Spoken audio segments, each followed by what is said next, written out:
안녕하세요. 덕유산 뚱이도사 인사드립니다.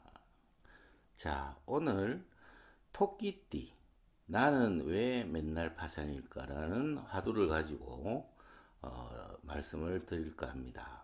자, 토끼띠는 우리가 이 묘파성의 기운을 가지고 있다 그러죠.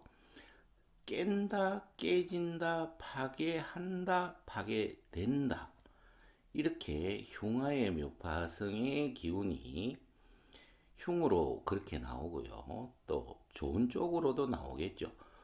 흉과 길은 어차피 같이 다 가지고 있는 현상입니다. 자, 희. 좋은 쪽으로는 활발하다, 활동적이다, 적극성을 가진다 하는 뜻도 내포를 같이 가지고 있는 현상입니다. 자, 그런데 왜 토끼띠는 파산의 현상을 가질까요? 다른 띠도 물론 파산을 하겠죠. 자, 우리가 사주에서 충이나 형이나 착이라 그러죠. 같은 글자가 들어오는 연도, 즉 토끼띠는 토끼해가 된다든지 토끼띠는 또 지가 들어오는 해가 된다든지, 즉 2020년 경자연도 마찬가지로 지가 들어와서 자모형이 일어나는 현상입니다. 그리고 이제 묘유충이 들어오는 현상, 이런 다른 사주의 띠, 즉 12띠가 있죠. 다른 띠들도 착이 된 같은 글자가 들어온다든지 이제 형이나 충이 되는 현상이 일어날 때는 그 띠 자체의 변화들이 나쁘게 흉화로 들어옵니다만은 이 토끼띠만큼은 합 자체, 즉 묘술합입니다.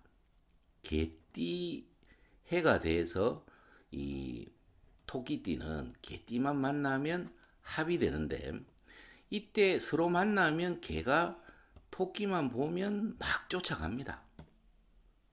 처음에 좋다는 뜻이에요. 그런데 같이 뛰고 하다가 개가 배가 고플 때가 되면 토끼는 죽고 맙니다. 잡아먹힌다는 거죠. 그럼 여기서 이대로 끝이 나느냐? 그렇지 않습니다. 사냥철이 끝나면 이 개띠는 사냥꾼에게 다시 잡아먹혀서, 즉 소세에 들어간다는 현상이 나오겠죠. 그래서 종래는 개나 토끼나 둘 다 사라지게 되는 현상이 나타납니다. 그래서 토끼띠는 다른 현상보다 이 다른 띠에 비해서 조금 더 나쁜 현상을 가지고 있다, 이렇게 보시고요. 이 토끼띠를 세부적으로 이제 말씀을 드리면 총명하고 지혜롭지만 의외로 가볍게 행동할 때가 있고요. 심사가 편치 않고 늘 분주하며 외유, 즉 바깥쪽으로 여행이나 멀리 떨어지는 곳으로 이동하기가 쉬운 현상이 나타납니다. 자, 병이 들거나 간액을 겪기도 한다, 이렇게 나와 있거든요. 자, 토끼띠는 병이 되겠죠. 관액, 나라의 형입니다. 그래서 특히 이 토끼띠는 쥐띠해가 되면 자모형이 발발할 때 질병 쪽으로 나타나든지 관액 쪽으로 나타나든지 재물의 파산으로 나타나든지, 이렇게 세 가지 현상 중에 하나로 나타나게 되겠습니다. 그래서 이제 이렇게 토끼띠의 파산의 현상은 이렇게 읽어지고요. 자, 그런데 토끼띠 자체로만 가지고 이 파산을 이야기하는 것보다는 이 토끼라는 기운, 즉 묘가 연으로 태어났으면 띠로 있겠죠. 월로, 즉 음력 2월로 태어나도 이 묘가 월묘가 되겠죠.